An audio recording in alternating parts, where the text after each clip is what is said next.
Edmundo, habilite su micrófono. Su micrófono está cerrado. Ya, gracias. Disculpen.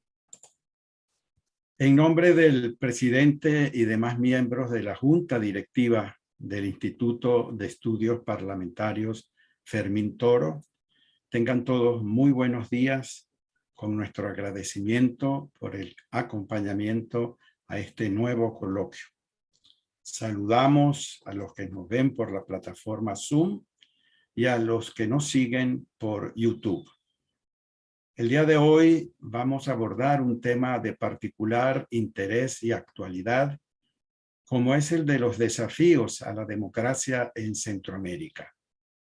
Como sabemos, históricamente, los países centroamericanos fueron objeto de graves enfrentamientos políticos e ideológicos, por momentos muy cruentos, que afortunadamente fueron superados luego de varios años de conflicto armado y de complejos procesos de paz que concluyeron con la firma de los llamados Acuerdos de Esquipulas en 1987, cuyo propósito era establecer la paz firme y duradera en Centroamérica. El ciclo de transiciones de dictaduras a democracias que ocurrió en las décadas de los 80 y los 90 se fue fortaleciendo con el apoyo de algunos actores clave de la comunidad internacional hasta su consolidación, lo cual hizo a nuestro continente, con la excepción de Cuba y Nicaragua, un ejemplo de libertad democrática. A poco más de 3 décadas, el sistema democrático se encuentra bajo amenazas en algunos países de la región. Ya no hay conflictos armados, pero se consolida el régimen autocrático de Ortega en Nicaragua y se observa la irrupción de nuevas formas de autoritarismos que ensombrecen el panorama político en esos países. Para hablar de estos temas, tenemos un grupo de 3 calificados analistas y expertos que nos brindarán sus juicios y opiniones. Ellos hablarán en el orden que los voy a presentar. En primer lugar, escucharemos a Julio Castillo López. Él es graduado en Filosofía por la Universidad La Salle y máster en Comunicación por la Universidad Panamericana. Julio es director general de la Fundación Rafael Preciado Hernández de México. Trabajó como director de discurso y mensaje del grupo parlamentario del Partido de Acción Nacional en la Cámara de Diputados hasta el año 2021. También fue asesor de la Comisión de Cultura de la Cámara de Diputados y director de vinculación de la Fundación Humanismo Político del Senado de la República, entre otras labores en el servicio público. Tiziano Breda, nuestro segundo panelista, se graduó en Sociología en la Universidad de Padua y obtuvo su maestría en Ciencias Internacionales y Diplomáticas en la Universidad de Bolonia. Durante la maestría se especializó en la resolución de conflictos a través de experiencias de estudios en la Johns Hopkins University y en la Universidad Nacional de Colombia. Fue analista para América Central del International Crisis Group con base en Guatemala. Actualmente es investigador en asuntos de política latinoamericana y de seguridad en el Instituto de Asuntos Internacionales con sede en Roma, Italia. Y nuestra tercera panelista de hoy es Giovanna De Micheli, una internacionalista graduada en la Universidad Central de Venezuela, magíster en Seguridad y Defensa, así como de escenarios de negociación. Ella es profesora jubilada de la Escuela de Estudios Internacionales de la Universidad Central de Venezuela, Se desempeñó como analista de seguridad y defensa en el Ministerio de la Defensa. Actualmente conduce un programa radial diario en los que aborda temas de la política nacional e internacional. Ha escrito numerosos artículos de opinión sobre temas de política exterior. Sin más que agregar, le ofrezco la palabra a Julio Castillo López. Adelante, Julio. Ya, gracias, mi querido Edmundo, gracias a como decía Giovanna hace un minuto, a los contertulios con quienes compartiremos esta presentación. Bueno, pues yo les voy a hablar un poco de la democracia en América Latina, un poco de lo que ha venido pasando, pero pues voy a hacer exactamente 3 diapositivas con un análisis de lo que está pasando, y de ahí me voy a ciertas opciones de lo que se puede llegar a hacer. Para empezar, pues necesitamos entender los aspectos narrativos de la democracia, entender los aspectos narrativos del mundo, porque el mundo está insistiendo desde siempre que se divide en izquierda y derecha. Y eso es muy simpático. Para que exista la izquierda y la derecha, pues como decía Chesterton, tú solo puedes estar a la izquierda si hay un centro, y solo puedes estar a la derecha si hay un centro, y que ese centro sea fijo. Si ese centro se está moviendo, pues es imposible decir que estás a la izquierda o a la derecha. Estas concepciones, pues como todos ustedes saben, vienen de 1789, de cuando en Francia, en los Estados Generales, se empezó a hablar y de un lado se sentaron los conservadores y de otro los progresistas, pero en realidad eso poco tiene que ver con las concepciones actuales. Lo que vino pasando después de eso, mucho después de eso, fue que pues un grupo de personas que hallan en la lucha por el más débil. Marx pues en una idea bastante curiosa de aplicar la filosofía de Hegel a la política, pues logró implementar una idea del valor trabajo. Y la verdad, eso sería bien bonito si fuera real, pero las cosas no valen por su trabajo, valen por su valor. ¿Qué es su valor? Pues lo que le dé el mercado. O dicho en una forma muy ejemplificada, tú puedes construir un sombrero muy bonito y decir que cuesta $1,000, pero pues tal vez no están tan dispuestos a pagarte $1,000 por comprarlo. Entonces eso tiene que bajar de precio y eso es el mercado. Pues todo esto pues generó una serie de realidades y lo que hizo la izquierda fue irse moviendo sobre los más débiles. Primero pues empezaron con los trabajadores y burgueses, luego el proletario, luego los obreros, y ha ido cambiando su bandera hasta la actualidad, que ahorita vamos a eso. El mundo en realidad se divide en 2 grandes grupos, pero es un grupo que piensa que debe de haber un Estado grande, un Estado productor, y otro grupo de los que pensamos que se tiene que reivindicar la persona frente al Estado.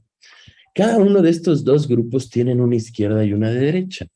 La izquierda del Estado grande, pues se llama socialismo o comunismo. La derecha del Estado grande, pues se llama fascismo o nazismo, nacionalismo, como le quieran decir. Y del lado de los que queremos reivindicar a la persona, dentro de la izquierda, pues ahorita en lo que ve ese rollo es lo que se llama la lucha de las identidades, ¿no? Que es básicamente el tema de que si los de diversidad sexual, que si los indígenas, que los grupos vulnerables diferentes los quieren reivindicar. La derecha de este lado, de los que reivindicamos a la persona, pues somos los socialcristianos, somos los demócratas cristianos, somos los personalistas, los humanistas, tiene muchos nombres. Y pues además de buscar reivindicar al individuo, pues buscamos generar una sociedad con valores. Esas son las 2 grandes polos dentro de los que reivindican a la persona. Desde Nietzsche, que mató a Dios, o desde Spinoza, mucho antes, que lo convirtió en la naturaleza. Ya saben que Spinoza pues decía que Dios estaba en la naturaleza. Pues hay una terrible nostalgia por la religión dentro de la política, porque el ser humano metafísico, el ser humano político, el ser humano, pues ahora sí que social, pues nacen simultáneamente en la historia. Y el asunto es que cuando quitas a Dios, pues los de la izquierda personalista hoy buscan reivindicarse protegiendo al más débil, y los de la derecha personalista buscamos reivindicarnos haciendo una sociedad con valores. Para caer un poco más al tema específico, pues cuando hablas de populismo, cuando hablas de esta palabra que está súper de moda, populista, que se habla en todos los terrenos, en todas las esferas, pues el populismo actual, la verdad, los que lo creamos fuimos los de América Latina. Mucha gente le pone su raíz en las demagogias, en las dictaduras europeas, pero en realidad si ustedes quieren ver un poquito de dónde viene, pues busquen todos esos partidos que tienen de apellido el nombre de su fundador, los peronistas, los cardenistas, y bueno, de ahí nos podemos saltar a hablar de cientos, ¿no? Es una identidad, porque no es una ideología, también hay que decirlo, el populismo no es una ideología, es una estrategia para llegar y mantener el poder. Y esa forma de ver las cosas lo que hace es simplificar un mundo que es muy complejo. Aquí me voy a tomar un minuto para explicar, pues nosotros vivíamos antes de la pandemia en un mundo que se le llamaba VICA, porque era volátil, incierto, complejo y ambiguo. Era un mundo difícil para coexistir, era un mundo complicado, porque pues nuestros abuelos, nuestros padres posiblemente pues tuvieron un crecimiento en el que se graduaron, estudiaron su carrera, se graduaron, se metieron en una fábrica y de ahí probablemente 40 años después se jubilaron y esa fue su vida. Hoy en día eso ya no existe, vivimos en un mundo volátil e incierto. Luego, pues es un mundo bien complejo. Hasta Goethe, más o menos, pues una persona sabía cómo funcionaban las cosas. Hoy en día no tenemos idea de cómo funcionan las cosas. El mejor ejemplo de ello es que si mi coche cuando yo venía para acá fallaba, pues me puedo bajar y abrir el cofre y fingir que lo voy a reparar, pero no tengo idea de cómo funciona. Es un mundo sumamente complejo en todas sus vertientes. La medicina es compleja, la educación es compleja, la política es compleja porque se ha ido haciendo compleja. Es un mundo ambiguo en el que puedes defender diferentes versiones de la realidad. Después de la pandemia, pues ese mundo llamado VICA le llaman ahora mundo FANI o BANI en inglés. FANI pues quiere decir frágil, ansioso, no lineal e incomprensible. De lo complejo pasamos a lo incomprensible. Frágil, pues el mejor ejemplo es la pandemia. Un señor que se comió un murciélago en el otro lado del mundo nos mandó todos a nuestra casa 2 años. Y pues ese tipo de cosas nos hace ver lo frágil que es el mundo. Un mundo ansioso. Aquí es un tema de salud mental. Más de la mitad de la población está dictaminada con ansiedad y medicada para ello. Estamos en un mundo sumamente raro por ello. Un mundo no lineal. ¿Qué es un mundo no lineal? Pues un mundo en el que las consecuencias no tienen que ver con los actos. Entonces tú puedes decir una frase, como aquí pasó con un actor que en un comercial de tele dijo, me dan flojera los voladores de Papantla, que es una representación indígena autóctona de aquí. Híjole, le ha llovido, lo han cancelado, lo han acabado. Y pues el tipo solo estaba leyendo un guión, ¿no? O sea, no digo que lo defienda, no digo que sea algo bueno, pero pues tampoco estás hablando de algo que mereciera que lo eliminaran para siempre. En fin, bajo ese mundo, lo que el populismo ofrece son soluciones simples. En un mundo tan complejo, tan rebuscado, ellos dan soluciones fáciles como eslogans. Aquí decían, para acabar la corrupción vamos a barrer la casa de arriba para abajo. La inseguridad se acaba con abrazos, no balazos. Y pues eso no va nada bien si ven las estadísticas. Luego, pues el líder populista busca generar una polarización a partir del odio. Y aquí sí varía un poco si es un líder de derechas o de izquierdas. Un líder de derecha suele aplicar ese odio a razas, como lo hacía Donald Trump. El problema son los mexicanos. El problema es que vienen y nos quitan nuestros trabajos, a nuestras mujeres, las violan. O sea, una narrativa realmente horrible. El populista de izquierda normalmente enfoca ese odio a las clases sociales.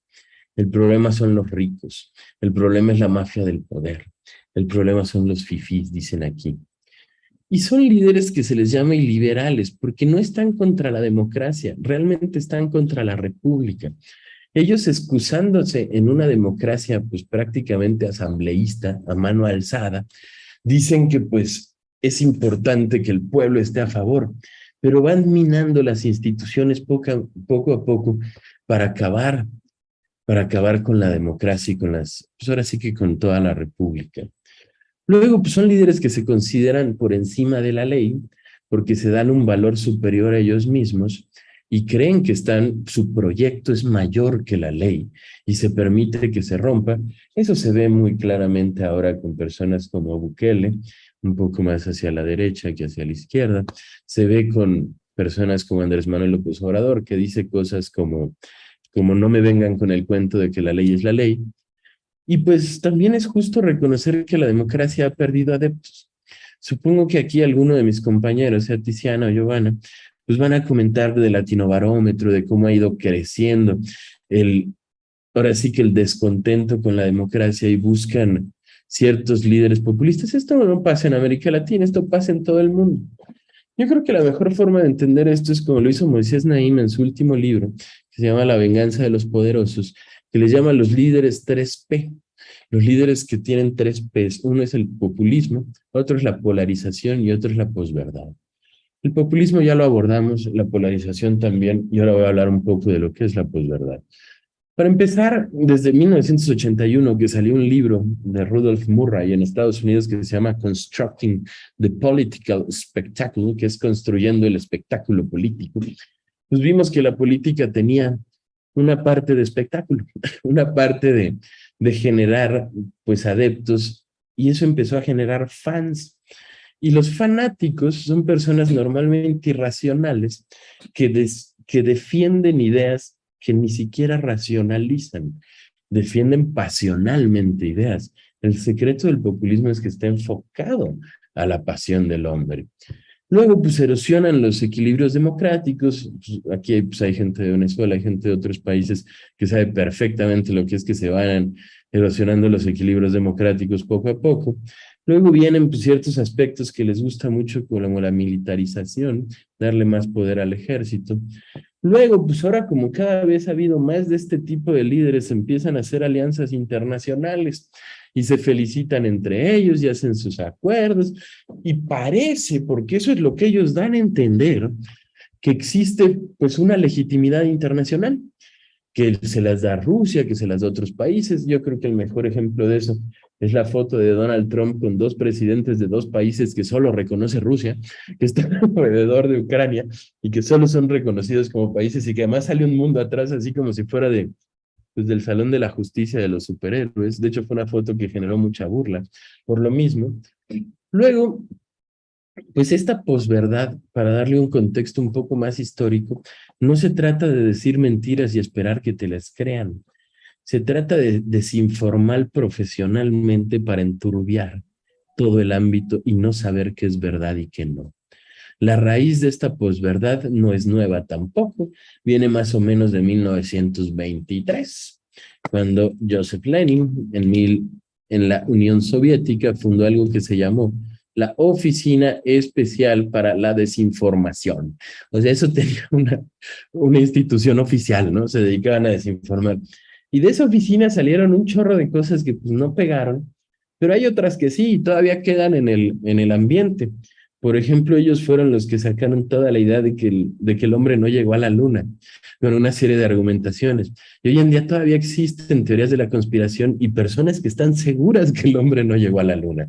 También, pues ese tipo de desinformación creció, fue donde dijeron que a Kennedy lo había matado la CIA. O sea, ciertas cosas que generan una desinformación sistemática con el fin de generar confusión. Ahora, pues esa posverdad hoy se apoya en una pseudolegalidad que está a su servicio. La pseudoley también existe en las democracias. El mejor ejemplo de las pseudoleyes son esas leyes que haces para beneficiarte como político. ¿Cómo se hace una pseudoley? Pues, por ejemplo, aquí las diputaciones se dividen en circunscripciones. Son 300 circunscripciones federales. Con la pura definición de circunscripción, tú puedes generar, ganar o perder, de acuerdo a la clase social a la que estás enfocado. Si tú juntas a ciertas clases sociales en una circunscripción, pues cierto partido va a tener preeminencia sobre esa circunscripción, y si juntas a ciertas en otra, pues será otro partido. Estas pseudoleyes han existido siempre. Ahorita me platicaba Edmundo de la persona que avalaba las elecciones en Venezuela, que acaba de fallecer. Pues eso se hace a partir de una pseudoley, ¿no? Tendencias irreversibles, ya es un hecho, al final del día es una realidad. Y yo creo que a lo que está llegando ahorita este tipo de regímenes, que la verdad son una realidad en todo el continente, pues es algo que le llamamos el Estado mafioso, en donde el Estado se apropió de la ilegalidad y es parte del Estado ahora la ilegalidad. Y trafican, por ejemplo, con drogas a partir de prebendas diplomáticas, y trafican con personas a partir de programas como estos de los médicos de Cuba, que la mitad son médicos y la otra mitad son activistas políticos para ideologizar, que además paga una gran cantidad de dinero a los países para que los manden, porque así se está manteniendo Cuba. Y ese Estado mafioso se está haciendo una realidad. Y el padre de todo eso es Rusia, ¿eh? O sea, es el que fundó esa gran idea. ¿Qué sigue a partir de esto para ir cerrando? Pues la democracia está en crisis y no es un peligro latente, es una realidad peligrosa desde hace muchos años. Estaba el ejemplo que daba ahorita el mundo de Cuba y de Nicaragua, pero creo que todos los países de la región, quizás exceptuando Uruguay, están en una crisis de ese tipo ahorita. De hecho, el otro día que estaba con el mundo en un encuentro de think tanks internacionales, nos decía el uruguayo, híjole, ustedes vienen y platican sus problemas. Yo la verdad es medio aburrido en mi país, eso no pasa aquí. Y dices, pues la verdad es algo bueno, pero si analizas, los partidos políticos en Uruguay tienen más de 100 años. Son instituciones sólidas, instituciones inquebrantables. Por eso no tienen estos problemas. Luego, pues tenemos que aprender a conocer los temas a profundidad y argumentar desde los encuadres propios. ¿Qué es un encuadre? Pues es un concepto muy complejo en mercadotecnia, pero básicamente son sobre los valores propios. Si nosotros queremos convencer a la gente de algo, tenemos que partir de nuestra narrativa y de nuestra realidad. Por ejemplo, en el partido que yo milito, aquí en México, aquí en su casa, en el Partido de Acción Nacional estamos en contra del aborto. Y hay diferentes panistas que, por ejemplo, dicen, creo que debemos de ser más laxos y abrir la posibilidad del aborto. Dices, híjole, compadre, si tú empiezas a argumentar desde un encuadre ajeno al tuyo, lo que generas es una disonancia cognitiva. Y eso es igual a que desconfían de ti. Porque una de dos, la gente te oye hablar a ti a favor del aborto y va a decir una de dos, o este señor no tiene idea de en qué partido está, o me está mintiendo descaradamente. Tenemos que aprender a defender nuestros argumentos desde nuestros principios para poder llevarlos. Luego tenemos que entender algo que se llama la caja de mensaje. Si alguno de ustedes ha estudiado con los republicanos en Estados Unidos, le llaman la caja de Tully, que una cosa es lo que nosotros pensamos de nosotros, una cosa es lo que nosotros pensamos de ellos, de los gobernantes populistas, de los antidemócratas, de los iliberales, como lo quieran llamar, pero también tenemos que pensar en qué piensan ellos de nosotros y qué piensan ellos de ellos. Si no sabemos esa parte de la realidad, nos estamos perdiendo la historia. Yo aquí les puedo hacer una exposición de horas diciéndole por qué Andrés Manuel López Obrador es un mal presidente.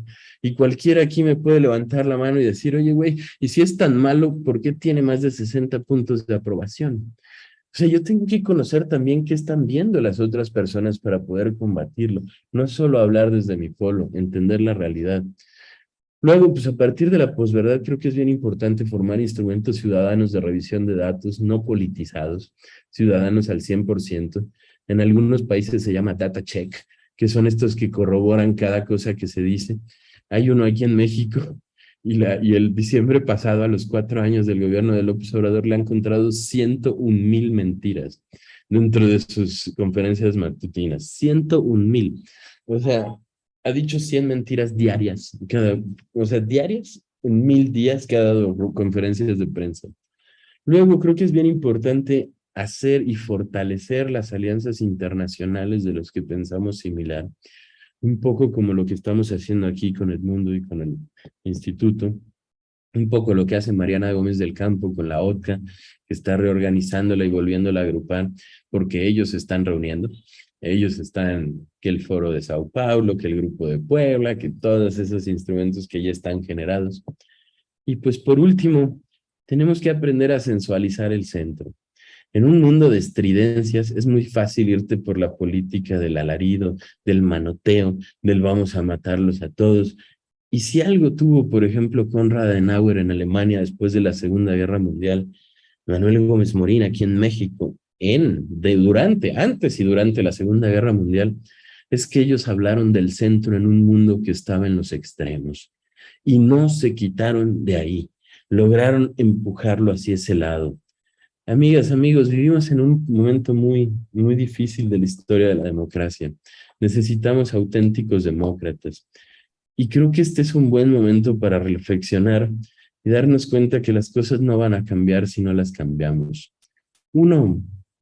Uno no sabe la estatura que tiene hasta que viene la vida y te pide que te pongas de pie. Es momento de mostrar que América Latina está de pie y que sí hay otras opciones y que son mejores. Les agradezco mucho su atención y estoy aquí a sus órdenes.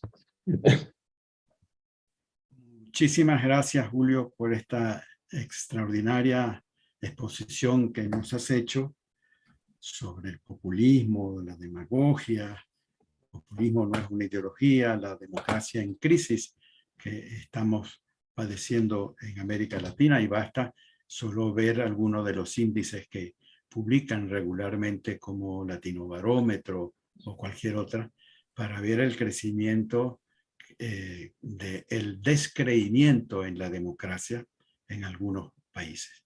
Y eso va de la mano con el auge o la irrupción de algunos populismos que, como bien dijiste, no es una ideología, pero que hace también bastante daño.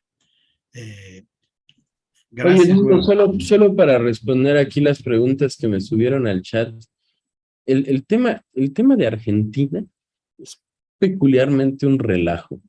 O sea, más o menos desde Perón no han logrado salir de ese círculo vicioso.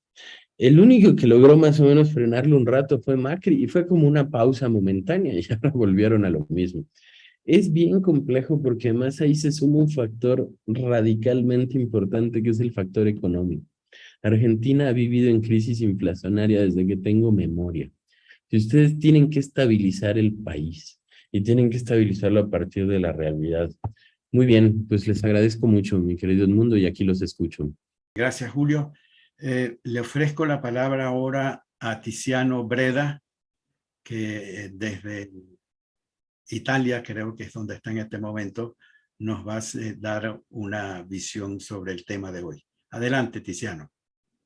Muchas gracias, Edmundo, por la invitación, y es un placer estar aquí hoy desde el otro lado, desde el otro lado del charco por esta vez, pero con el corazón todavía en América Latina, donde espero de estar pronto de vuelta. Tengo que admitir que pues, la lección magistralis de Julio ya ha introducido muchos temas que yo también quería tocar, pero pensaba más en aterrizar, digamos, el debate sobre Centroamérica, que pues eso es lo que nos trae hoy. Y yo había pensado básicamente en resaltar un par de puntos sobre lo que me parece ser elementos característicos de la situación muy problemáticas de la democracia en Centroamérica en particular.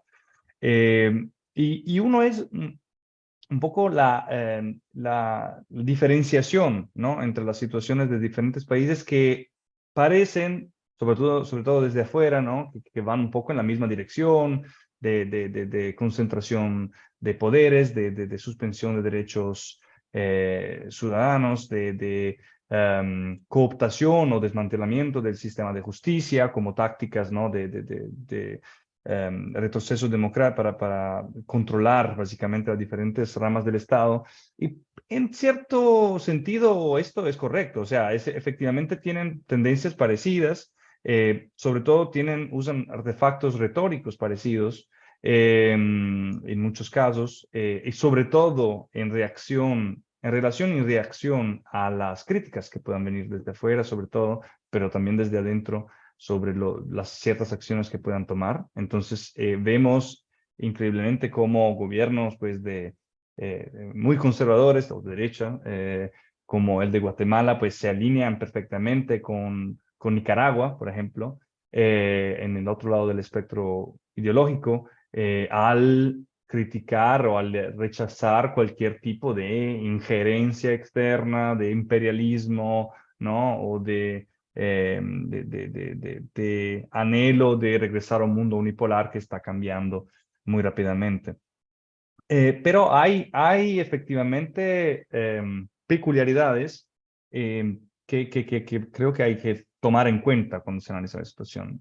Porque hay, para mí, al menos tres tipos de sistemas autoritarios o sí, diría de sistemas autoritarios en la región. Uno es ligado básicamente al caudillismo más tradicional, ¿no?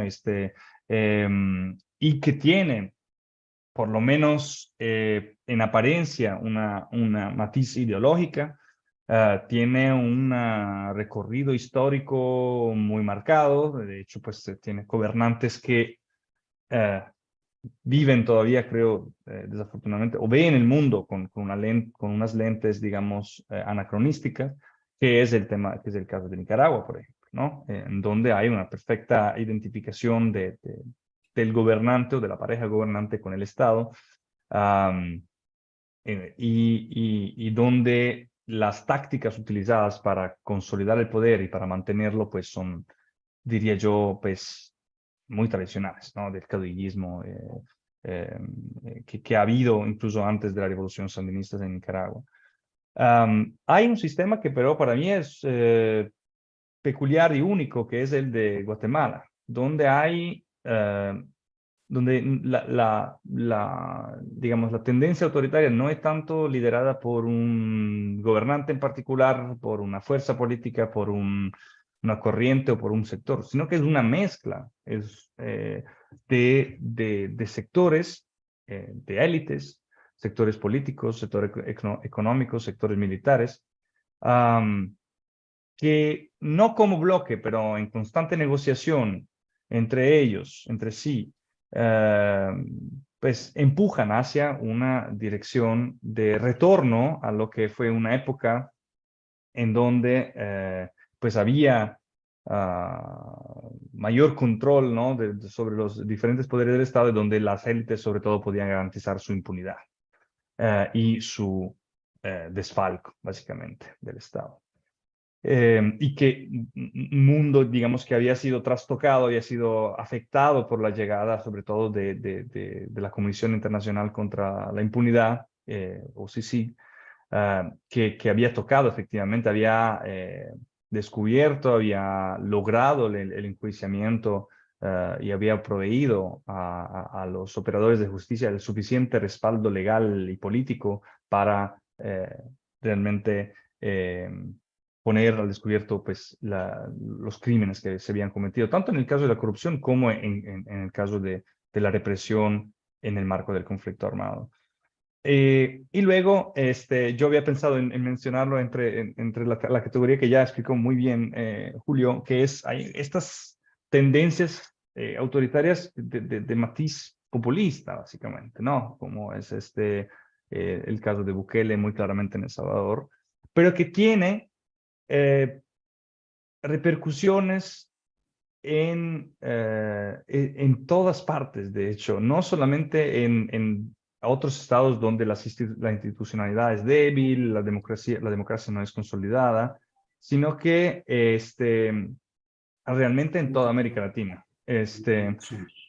Y creo que lo que ha hecho Bukele, además de claramente pues, beneficiarse de este más contento del que estábamos hablando, porque claramente el problema de fondo, creo que en muchos países, es que al faltar, ¿no? una cultura republicana, si así queremos llamarla, ¿no? Y hacer democracias muchas veces muy jóvenes, que han vivido conflictos internos o que han sido muy recientemente,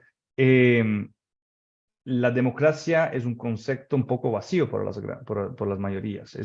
La democracia se ve o se lee, se interpreta a través de las lentes de quienes gobiernan. O sea, ese es el metro, ese es la referencia para juzgar la democracia. Entonces, donde haya clases gobernantes que no logran abordar satisfactoriamente los problemas que viven grandes mayorías de las poblaciones, que son problemas ligados a la inseguridad, a la falta de oportunidades económicas, a la marginalización, a la falta de acceso a servicios básicos, a infraestructura, etcétera, etcétera, y donde además estas sean afectadas por grandes escándalos de corrupción, como ha sido el caso en muchos de esos países, inevitablemente la insatisfacción hacia la clase gobernante se traduce en una insatisfacción hacia la arquitectura democrática o la democracia como sistema de gobierno. Y vivimos hoy en esta paradoja donde en El Salvador, donde un presidente ha logrado democráticamente, casi se podría decir, porque no es que se hayan robado ninguna elección, ni haya recurrido pues, a medidas totalmente inconstitucionales o inventadas, por ahora. Pero en un país donde está ocurriendo y donde todos los poderes del Estado responden al Ejecutivo, la aprobación, ¿no? La confianza en la democracia está subiendo de manera vertiginosa. Sí que si hablamos de los latinobarómetros, me estaba mirando, no he visto, no me acuerdo el más reciente, pero me acuerdo muy bien que entre 2018 y 2020 aumentó en un 18 puntos la confianza de los ciudadanos hacia la democracia. O sea, cuando ya Bukele estaba en el poder, desmantelando poco a poco o concentrando el poder en sus manos, la democracia aumentaba de popularidad, por así decirlo. Porque efectivamente Bukele pues, ha sabido no solamente beneficiarse de ese malcontento con un discurso populista, sino que, bueno, ha cambiado, de hecho, la manera de hacer política en el país. Creo que es un pionero en la manera de utilizar las redes sociales en todo el continente.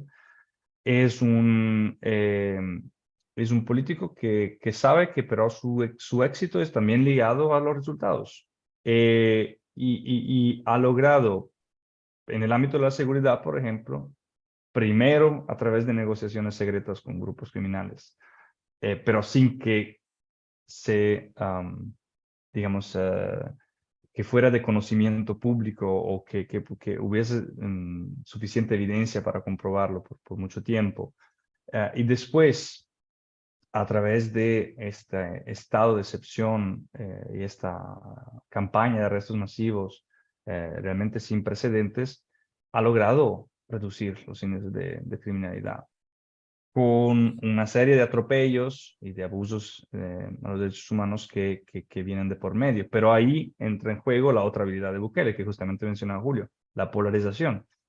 Bukele ha logrado presentar este falso dilema, y que es para mí el peligro que veo, digamos, para lo que concierne el resto de Centroamérica y más allá, este falso dilema entre seguridad o capacidad del Estado de abordar el tema de la inseguridad y democracia, y respetos a derechos constitucionales y respeto a la posibilidad de acceder a la defensa, presunción de inocencia, todo ese tipo de cosas que hacen parte del sistema democrático. Bukele ha logrado básicamente ponerlas en contraposición con la posibilidad de obtener un país más seguro. Y esto ha básicamente influenciado el debate dentro del país y fuera. Ha pues, tenido un apoyo incondicional de la gran mayoría de salvadoreños, pero también es muy popular afuera. Y esto es lo que me, digamos, preocupa, porque veo varios gobernantes actuales o aspirantes en Centroamérica, pero también más allá. Vemos candidatos presidenciales en República Dominicana, en Guatemala, pero también senadores en Colombia, alcaldes en Ecuador, diputados en Chile, y una gobernante que es Xiomara Castro en Honduras, pues apostar por un sistema parecido de medidas para por lo menos intentar sacarle provecho a nivel político entre sus ciudadanos. Pero hasta qué punto se limite a sacarle provecho por el nivel, por el tono, por la imposición de medidas parecidas, sin que necesariamente llegar a las mismas consecuencias, ¿no?, extremas de detener a 60,000 personas. ¿Qué tan sostenible sea esto? Esto es al que no tengo respuesta. Y veo también que otro problema es que la, digamos, comunidad que se le llama internacional, pero digamos solo de estados, no solamente de instancias de derechos humanos, sino que también de socios comerciales, políticos, de los gobiernos latinoamericanos, de El Salvador en particular, como Estados Unidos, Canadá, la Unión Europea, no han logrado calibrar una respuesta discursiva que de alguna forma reconozca la necesidad o el éxito o resultado que puedan haber tenido ciertas medidas sin dejar de expresar preocupación por las implicaciones democráticas que tiene el hecho de suspender básicamente garantías constitucionales indefinidamente, en lugar de ser medidas excepcionales. Se han vuelto normas, básicamente. El Salvador vive desde hace un año y casi un mes bajo un estado de excepción. Y la normalización de estas medidas excepcionales, que ya van por el cuarto mes en Honduras también, creo que es preocupante porque en el momento en que ya no sean enfocadas, o si tuviese que ocurrir la situación en la que no sean enfocadas hacia el combate a la criminalidad, que todavía es el enfoque principal. Quien diga que este estado de excepción es usado para reprimir a la crítica y poner detrás de la reja a los opositores, para mí se equivoca. No es cierto que haya habido algún caso puntual, puede ser, pero no. Por ahora el objetivo, el blanco, es bien claro. Pero ¿qué ocurriría si bajo un estado policial, básicamente, como es el de ahora, si los objetivos cambiaran, ¿no? Si de alguna forma efectivamente se usara para otro propósito, como es el caso, por ejemplo, en Nicaragua, que sin estado de excepción básicamente ha construido un estado policial. Creo que en esto no he visto todavía una suficiente, una respuesta, básicamente, calibrada de parte de socios internacionales, pero también de la sociedad civil o de fuerzas políticas internas a los países. Y esto creo que es lo que pues, es preocupante desde mi punto de vista, porque podríamos estar viendo una expansión de este tipo de medidas, tal vez al principio por sacarle provecho, porque hay mucha presión ciudadana por emular a Bukele, que es un político que tiene una enorme popularidad en todo el continente, pero podría traducirse en un deterioro no democrático en varios países más. Ahí dejaría mis comentarios y pues espero conoces el debate. Muchas gracias.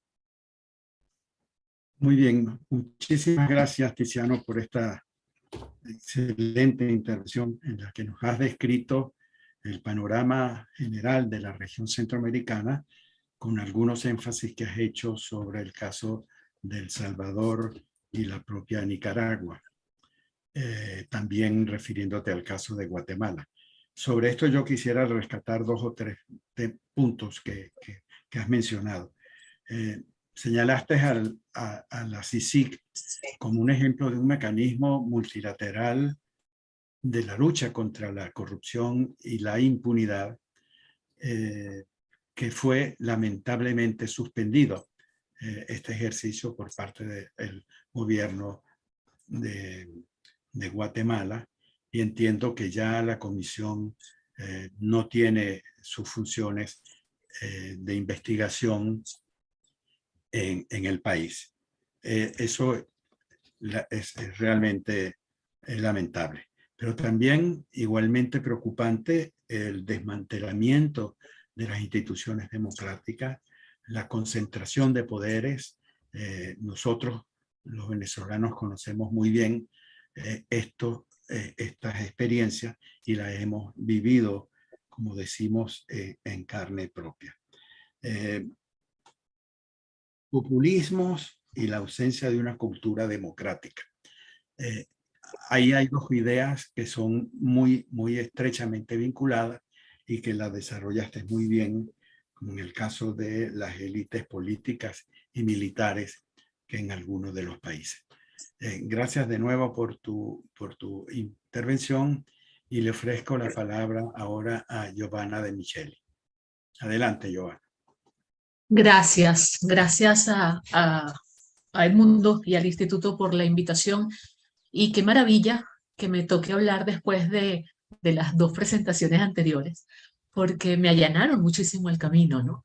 Yo diría que definitivamente el tema de la democracia es un tema que seduce y seduce tanto que no podemos dejar de caer en la tentación de etiquetar las democracias. Esta es una época en la que se habla de sistema híbrido, se habla de sistema autoritario, se habla de democracia imperfecta, se habla de democracia plena, como que si la democracia fuera algo así como un cubo que uno va llenando y uno llena, bueno, hasta cierto límite, ¿no? Entonces está lleno hasta arriba, bueno, es perfecta, es plena, el cubo está pleno. Yo creo que de pronto se nos facilitaría un poco el abordaje si simplemente habláramos de un déficit democrático, porque o se está en una democracia o no se está en una democracia. Hablar de una democracia imperfecta es muy abstracto porque la democracia siempre es perfectible, siempre, por la esencia misma de la democracia. Siempre puede haber más y más democracia, ¿ok? Siempre puede ser perfectible. ¿Qué hace falta para que la democracia sea perfectible? Hace falta varias cosas. Hace falta que los gobernantes realmente se comporten de manera democrática. Hace falta que los gobernados realmente tengan y hayan desarrollado una cultura democrática. Hace falta que las instituciones de ese Estado, en donde esos gobernantes tienen esas características y esos gobernados tienen la otra característica, pues sean instituciones absolutamente sólidas que sean capaces de ejercer el debido peso y contrapeso en el ejercicio del poder. Eso es fundamental. Si falta uno de los tres elementos, definitivamente allí se puede garantizar, sin ánimos de ser futurista, ni profeta, ni nada que se le parezca, que habrá, sin lugar a dudas, un déficit democrático. Tienen que darse las tres condiciones. En el caso de Centroamérica, a mí me parece que hay además un elemento que me llama la atención, que no lo he escuchado todavía, ¿no? No se lo escuché ni a Julio Castillo ni a Tiziano Breda, y es la realidad socioeconómica de Centroamérica. Eso es un elemento, a mi modo de ver, determinante para poder de alguna forma anticipar qué tanto están los gobernados dispuestos a aceptarle a sus gobiernos. ¿En función de qué? En función del nivel de necesidades que tienen y en función del nivel de dependencia que tengan con los gobiernos. En el caso centroamericano se ve absolutamente claro. Se ha hablado bastante, por ejemplo, de Nayib Bukele en El Salvador. Muchas críticas se le han hecho a Nayib Bukele. Yo particularmente soy una de las críticas de 1 año y 1 mes de un estado de excepción que no supone otra cosa más que la conculcación de los derechos de todos los gobernados, de toda la sociedad salvadoreña. Pero los salvadoreños no piensan igual que yo. Los salvadoreños están felices, ellos están súper complacidos. Los salvadoreños, cuando se hacen las encuestas, le dan más de un 90% de aprobación a la gestión de Nayib Bukele. Mientras el mundo entero presenta alarmas, la Organización de Estados Americanos se pronuncia, el secretario general de la ONU también, todas las organizaciones no gubernamentales arman una laraca, una cosa. Resulta que los salvadoreños prácticamente a través de las encuestas dicen, ya va, no se metan, porque nosotros estamos satisfechos. A pesar de que no se está resolviendo el problema de fondo. Y eso me lleva a otro tema que yo creo que es fundamental hoy día cuando hablamos de democracia, y es la superficialidad en el abordaje de los temas que tienen que ver con la democracia.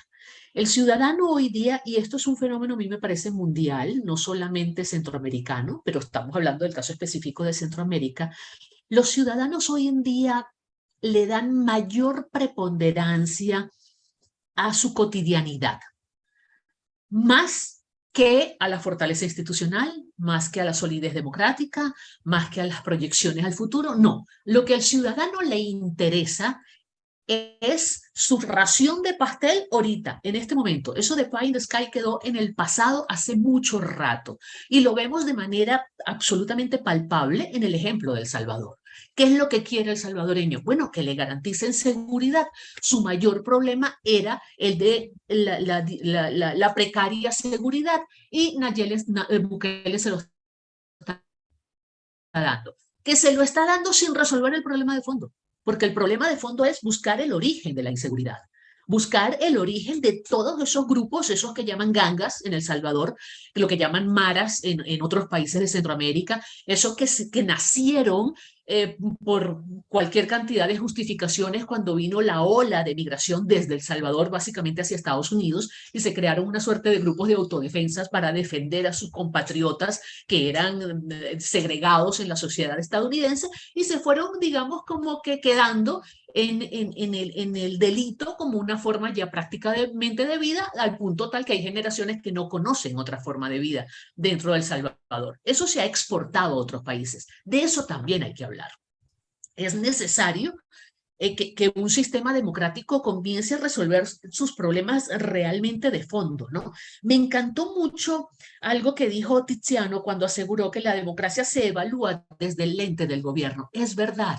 Es verdad, Tiziano, yo coincido plenamente contigo y eso se enlaza con lo que nos estaba diciendo Julio Castillo cuando hablaba de la posverdad y la desinformación intencional. Sí, porque los propios gobiernos se tratan de darle siempre un matiz democrático a sus decisiones, por más antidemocráticas que de hecho parezcan. Y siempre van a encontrar quienes los apoyen, quienes los defiendan. ¿Por qué? Porque hoy día el gobierno se esmera, los gobiernos se esmeran, y eso lo vemos en Centroamérica, pero también en el resto de América Latina y el Caribe, se esmeran por presentar una imagen cada vez más popular. Y eso tiene mucho que ver con la realidad socioeconómica de nuestras regiones. Es una región donde la brecha entre los que tienen y los que no tienen es muy marcada. Es una región donde los que no tienen representan el mayor porcentaje de la población. Entonces los gobiernos se ocupan de gobernar para ellos, para los que no tienen, porque allí es donde se concentra la fuerza del voto y es donde se concentra lo que les va a permitir a ellos estar en el poder. Todos los gobiernos en la región han llegado al poder por la vía del voto. Eso nos tiene que decir algo. Pero, sin embargo, de 7 países centroamericanos, 5 tienen déficit democrático. Pongámosle la etiqueta que le querramos poner. Régimen autoritario cuando se habla, por ejemplo, de Nicaragua.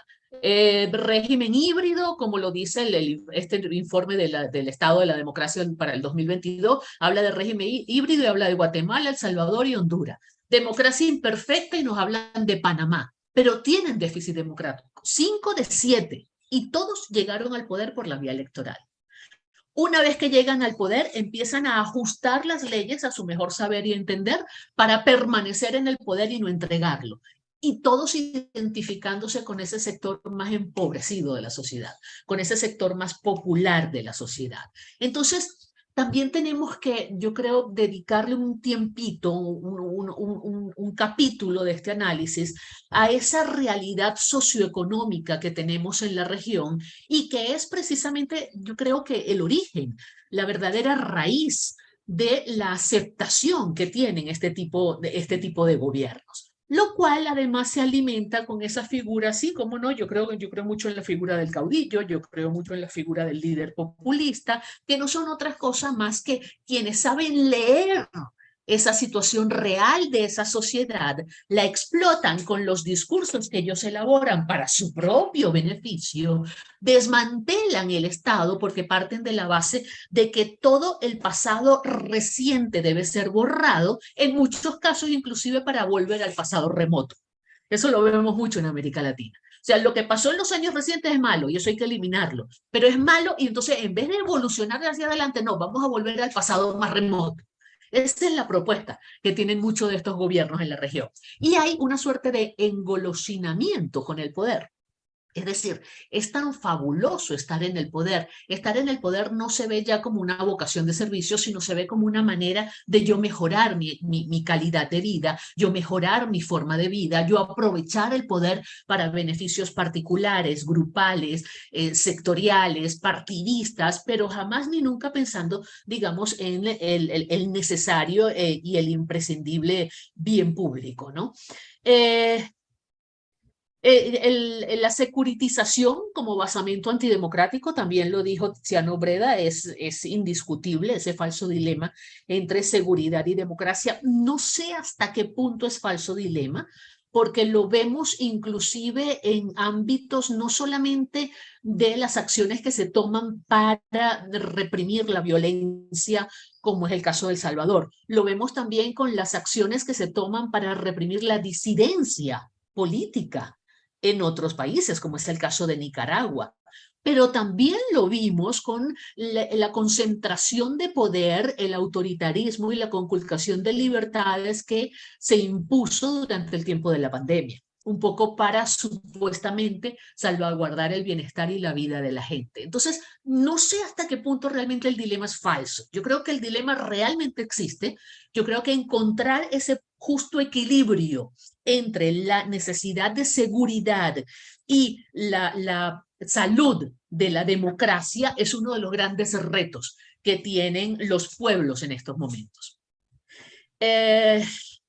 Yo creo que otra de las características que también vemos muy bien marcadas en Centroamérica y en toda América Latina en líneas generales es ese complejo de Adán, ¿no?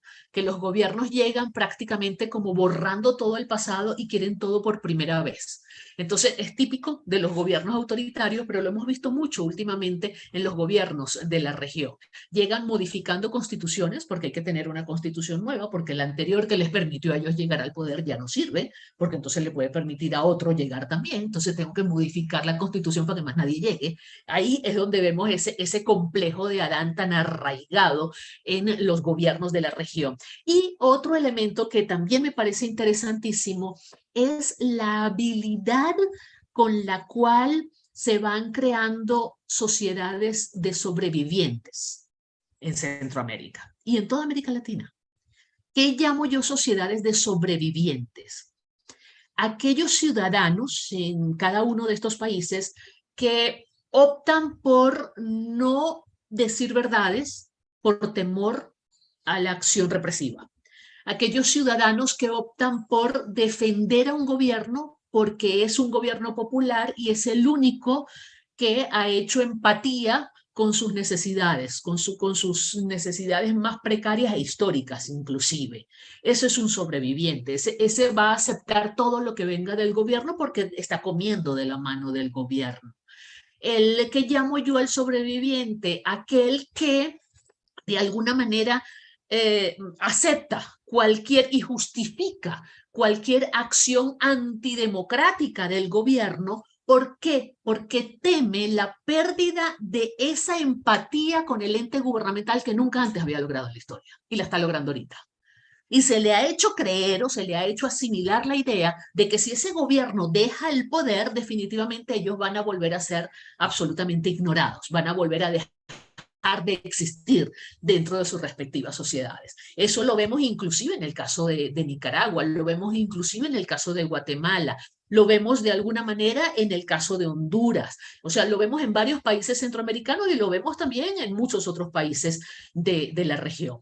Definitivamente hay una diferencia abismal entre lo que hay en Nicaragua con lo que hay en el resto de los países centroamericanos. Nicaragua no puede ser calificado bajo ninguna circunstancia como un gobierno democrático. Ahí no cabe la menor duda. Pero en los otros gobiernos, yo creo que debemos, o sería interesante, pues, abrir un debate más hacia la concepción del déficit democrático y dejar un poco la tendencia de solventar todo con el tema de las etiquetas. Yo creo que las etiquetas pueden ser únicamente una referencia, pero no caer en el tema de las etiquetas, porque de pronto, si el propósito es promover la democracia, no solo como forma de gobierno, sino como forma de vida en la región, puede haber quien diga, no me importa tener un régimen híbrido si el régimen híbrido está satisfaciendo las necesidades de los gobernados. Entonces, allí no importa que no estemos promoviendo la democracia. Mientras que si hablamos de déficit democrático, sí estamos hablando de gobiernos que se apartan de ese objetivo general de todo el continente americano, que es precisamente promover la democracia. Eso yo creo que es lo que pudiera agregar a lo que dijeron mis antecesores brillantes, los dos me encantaron. Y estoy abierta para cualquier comentario. Muchas gracias, Giovanna. Tú has, por tu intervención, lo has enfocado como un pilar en dos conceptos fundamentales, como es el déficit democrático y la perfectibilidad de la democracia. Conceptos con los cuales muchos de nosotros compartimos con tu visión. Y lo mismo la explicación que da sobre la realidad socioeconómica de la región como un elemento clave, porque allí es donde está el, el, el germen de muchos de los cambios que están ocurriendo en la región. Tengo dos opciones, o bien darles la palabra a los panelistas que deseen hacer unos comentarios finales sobre las intervenciones que hemos escuchado, o pasar directo a algunas preguntas que nos han formulado los participantes en este coloquio de hoy. Si alguno de ustedes tiene algún comentario que hacer sobre las intervenciones, pues lo hacemos ahora. Tiziano y Julio. Tiziano, adelante. Le activan el micrófono al Tiziano. Ahí Ya. está. Gracias. No, realmente agradecerles tanto a Julio como a Giovanna por las intervenciones. Yo no quiero robar mucho tiempo porque me parece interesante que intervenga otra gente también. Solamente me llamó la atención, bueno, de varias cosas que me apunté, realmente muy interesante, Giovanna. El hecho de que si es falso o no el dilema entre seguridad y democracia. Esa es una provocación muy buena que creo que merece un debate más en profundidad, porque de cierta manera es cierto. O sea, el tema es que sería un falso dilema en un contexto donde las tres condiciones que mencionaste estuvieran presentes en términos de institucionalidad, de cultura, etc. En ese caso, no habría por qué suspender derechos y limitar la posibilidad de defenderse a las personas, eliminar la presunción de inocencia y hacinar en cárceles, en condiciones infrahumanas a las personas para abordar el tema de la inseguridad. Pero en donde existen debilidades institucionales, donde, por ejemplo, la corrupción de la que mencionaba también Julio justamente ha pervadido las instituciones políticas, pero también judiciales. O sea, hay que decirlo. O sea, escuché en mis investigaciones en Centroamérica incluso precios, ¿no? Sobre pues, sentencias absolutorias por crímenes de diferentes naturalezas, etcétera, etcétera. Entonces, en ese caso, efectivamente la concentración de poder en el Ejecutivo, o digamos el control del Ejecutivo sobre lo judicial, abona a que se pueda combatir más eficazmente a la criminalidad, pero también llevándose consigo toda esa montonada de inocentes que han sido capturados sin razones, sin suficiente evidencia, sin razones justas. Entonces, ¿hasta qué punto? Pero hay que trazar líneas, sobre todo hasta qué punto, si la urgencia es muy alta de las sociedades de librarse del yugo de grupos criminales, como es el caso de las sociedades centroamericanas, donde realmente las pandillas hacen,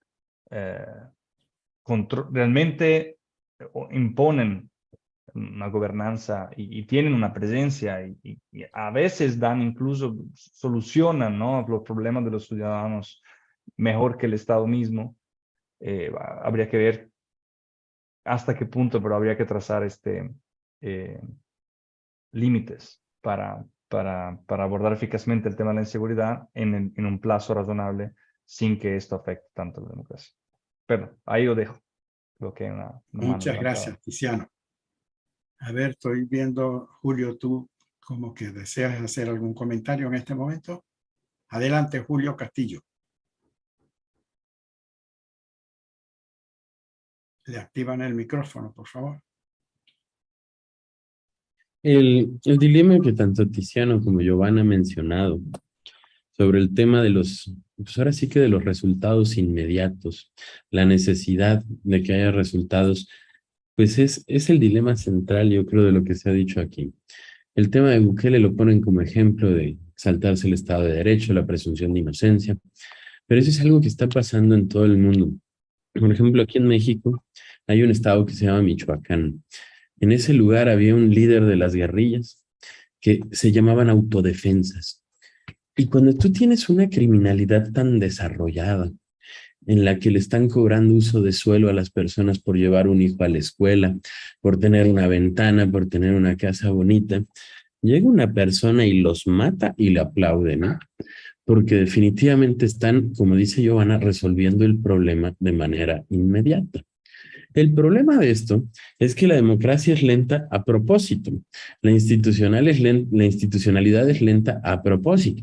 Si tú quieres modificar la Constitución en México, tienes que te apruebe la Cámara de Diputados, que te apruebe el Senado. Si la modifica, regresa a la Cámara y ahí a las 32 legislaturas locales y que lo apruebe la mitad más uno. Es dificilísimo, lleva un ratote. Entonces, pues las soluciones inmediatas, como bien decía Tiziano ahorita, pues resultan de repente sumamente atractivas y sobre todo populares. Nosotros teníamos un alcalde en una ciudad del norte fronteriza hace varios años que dijo que iba a sacar a todos los migrantes haitianos que estaban acampando ahí de forma inmediata y violenta. A mí me hicieron hablarle, el presidente del PAN en ese momento, y decirle, oye, compadre, pues sí sabes que el PAN está en contra de eso, ¿verdad? Que estamos a favor de los derechos humanos. Y me respondió una frase que no se me ha olvidado. Me dijo, mi Julio, los derechos humanos son para los humanos derechos. Ese señor subió 15 puntos al tomar esa decisión. Esos son los incentivos perversos que están diciendo. O sea, si eso te lo van a aplaudir, si eso va a ser el bien hacer, ¿cómo esperas que la gente disfrute o bien califique la democracia? La democracia necesita demócratas, y lo decía Giovanna, y no solo los necesita en los presidentes y en el poder, los necesita en los ciudadanos. Y la democracia no es elegir a tu autoridad y que tus votos cuenten. Un Estado democrático tiene democracia más allá de las autoridades políticas, los sindicatos, los grupos, todo el gran aparato. El gran problema de México es ese, que se democratizó la vida política, pero nada más. Sigue siendo el país de uno. Hay uno para todo. Si vas a ser boxeador, hay un señor que se apellida Sulaimán, que es el líder de la Federación de Boxeo, que se murió y lo heredó su hijo. Entonces, como sea, vas a tener que llegar a ese señor si quieres triunfar en el boxeo. Y así lo podemos ver por rubro. Los maestros tienen la misma dirigencia desde hace 40 años. Y el punto es que se tienen que democratizar las oportunidades, porque si no, la democracia no resulta sensual para nadie. Ese era mi comentario, mi querido Edmundo. Muchísimas gracias, Julio. Giovanna, adelante, si tienes algún comentario adicional.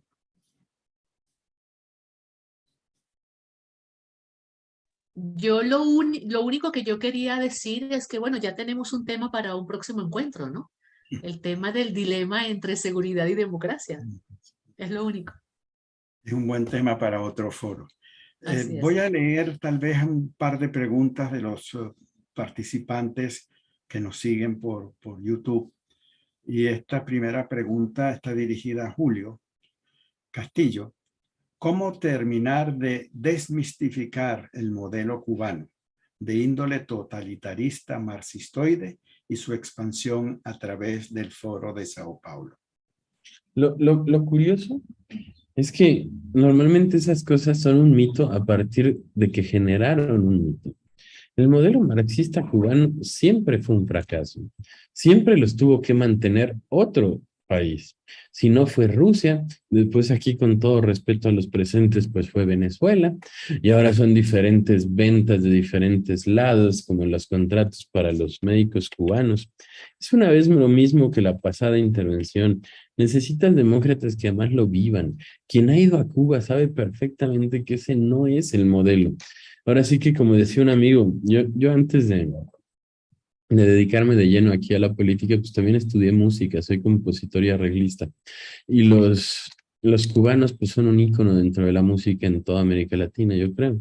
Y cuando vas allá y te das cuenta de la realidad que viven, dices, híjole, el modelo es mucho lo que pasaba con Rusia en los 80s. Esta idea de que los rusos eran una potencia y que estaba compitiendo, pero pues era realmente un asunto de mercadotecnia y de generación de imagen. Lo que se tiene que conocer es la realidad, la realidad. A mí aquí cuando trabajaba en el Senado, me tocó recibir a Uber Matus, que supongo que muchos de ustedes lo conocen, fue uno de los 4 generales de la Revolución Cubana, junto con Camilo Cienfuegos y los hermanos Castro, ¿no? Ese estuvo en la cárcel 30 años, porque pues no coincidieron, bueno, a Camilo Cienfuegos lo mataron, pero cuando me lo encerraron como 30 años y salió ya siendo un señor mayor e iba por el mundo buscando recursos. Él me platicó, por ejemplo, además fue una situación bien chistosa porque yo era director de discurso en el Senado de la República y los senadores estaban en una sesión muy complicada. Entonces no podían salir y me quedé como 3 horas con el señor platicando, pues ahora sí que entreteniéndole en lo que los senadores podían salir y me platicó toda la historia del Che Guevara, de la realidad allá, de cómo iban pasando las cosas. La única forma de desmitificar los mitos es a partir de la realidad, de una realidad que se repita. No lo vas a ganar hablando más fuerte, no lo vas a ganar manoteando la mesa ni siendo más estridente, lo vas a ganar mucho más fácil con ironía, con respuestas filosas y con mucha razón y paciencia. Es lo mismo que nos pasa con los grupos homogéneos ahora y los grupos, bueno, con los distintos grupos sociales que existen. No vas a ganar intentando evitar las cuotas, vas a ganar racionalizando lo que es la democracia. Y eso lleva más tiempo y hay que ser pacientes. Ese es el reto de esta generación. Y saben, muy posiblemente a nosotros no nos toque encabezar. A nosotros nos toque apuntalar a la generación que sí va a poder restaurar la normalidad en esta sección del mundo. En fin, pues hasta ahí lo dejaría, mi querido mundo. Gracias. Aquí hay otro comentario que lo voy a leer y se refiere a la necesidad de sembrar más educación ciudadana. Pues sin esa educación parece que se condena permanentemente, pues estos modelos anulan la educación y manipulan la realidad. Ese es un comentario de Iraida Villasmil. Si alguno de ustedes quiere hacer una reacción a esto. Hay otro comentario. A ver, Julio. Mundo, ese es exactamente el punto crucial para mantener un populismo vigente. Empiezan a cambiar los sistemas educativos y adoctrinan a la gente. Hoy en día están cambiando los libros de educación básica en México para empezar a glorificar ciertas cosas y ciertas conductas y no es algo nuevo. Aquí se llamó nacionalismo revolucionario muchos años y mantenían esta idea del papá gobierno y del gobierno benefactor. Y evidentemente tenemos generaciones de personas que es bien complicado cambiarlas, porque tú llegas y les dices, a ver, compadre, la mejor política social es un buen empleo, que tú te compres tus cosas, que tú puedas enfrentar la realidad. Y te dicen, oye, pero yo no quiero eso. Yo no quiero trabajar, yo quiero que me den. Es una muy mala formación de fondo. Así es. Cambiarlo va a llevar Así a es.